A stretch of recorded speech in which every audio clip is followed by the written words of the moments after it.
Hey everybody, welcome to This Woman Can. I am your host, Janice Sutherland, career strategist for the professional woman of colour.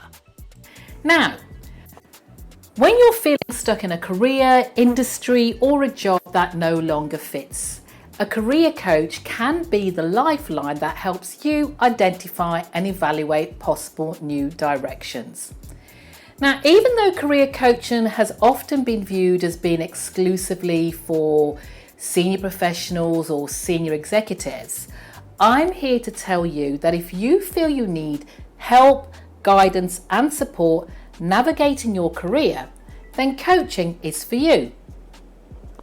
If you do a Google search for career coach where you live in your area, chances are you may be overwhelmed with an absolute plethora of choice. But without a personal recommendation, it can often be difficult to find a coach that suits you and, more importantly, your specific requirements. So how do you find one that works for you? I'll be honest, the barrier to entry for coaching can be low, so anyone can give coaching a go. And some of us are amazingly talented, me included, and some unfortunately are not. When I went through my own mid-career crisis, mid-career change a few years ago, I might have bitten your arm off for the contact details of a career coach who would have come highly recommended. But as I felt so ashamed of my successful but increasingly, and I'm going to say this, unhappy career, I either didn't, couldn't, wouldn't ask anyone for help. So I missed out on a great opportunity to make my career change that less painful, that less expensive, less stressful, and probably far speedier. Looking back in hindsight, I reckon a decent coach could have saved me a lot of money and headache and heartache had I put some thought in the process. So I'm going to share with you my top tips to help you go about selecting the best, nothing but the best career coach for you and your personal situation. First, choose a coach who is excellent at doing just one thing or working with one particular style of person or one particular career problem or an opportunity. It takes confidence to specialize. And then you have to think, does your specific problem sit within their specialist niche? Because you wouldn't choose a builder for your listed building if all they'd ever done is work on making new builds out of breeze blocks, would you? You just wouldn't do it.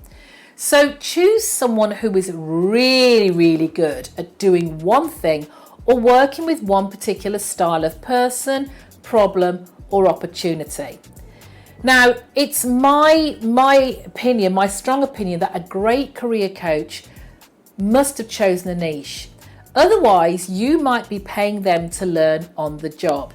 And when I talk about specific niches, let me give you some examples. You could have industry. So maybe they have intimate knowledge or experience of the idiosyncrasies of an industry you're interested in working in, or you want to continue progress within. That could prove very useful. It could be the level they work with, could be early, mid-career, executive level positions. All of those positions, those levels have requirements that are different, which impact coaching niches. It could be situational.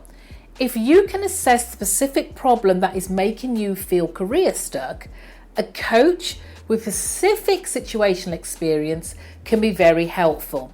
And by that, I mean, maybe you're looking at cultural acclimatization, maybe when you're relocating countries. Could be that you want some support return to work after maternity leave. Could be you're entering a totally new industry or setting up your first business. Maybe you want some enhanced leadership techniques, or you want to be able to manage different styles of team. And again, you could be entering a new level of seniority and you need specific skills like persuasion or emotional intelligence. Now, it's no secret, for instance, that I specialise in working with Black women in their 40s and 50s and above who feel stuck in their successful but unfulfilling careers and really want to realign their career with the values and consciously prioritize what matters to them both professionally and personally. Now that is a very specific and a very tight niche that fits my experience, knowledge and passions. I'm over 50, I am a black woman, and such, and I've had that experience. I may have 2 millennial children, but it doesn't make me an expert in their problems or psychology, so it's definitely not my niche. A career coach who doesn't appear to really enjoy the work can be a worry, but a career coach who's 100% joyful in their work may not be attractive either, so find that balance. Secondly, do they walk the walk? And by that I mean, does the stress and anxiety coach look stressed and anxious, or they're at one with themselves? Does the money mindset coach drive a decent car or some old jalopy? Do your research. Do some research to figure out if they are taking a dose of their own medicine. Are they practicing what they preach?